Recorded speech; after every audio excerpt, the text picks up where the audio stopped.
When using research clusters, it's frequent to want to share files and folders.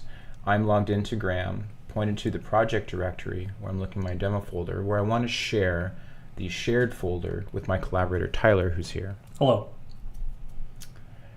When Tyler is logged into Graham, trying to point to my project folder, demo shared, he gets permissions denied. This is a demonstration of using setfacl to give him access to this directory.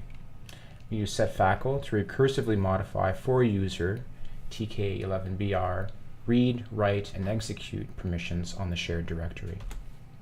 If I execute this, Tyler's unable to try again, but permissions are still denied.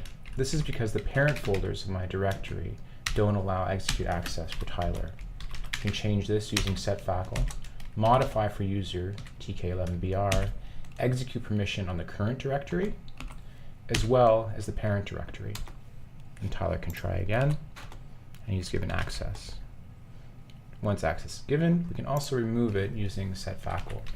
Using setfacl -x to remove user tk11br.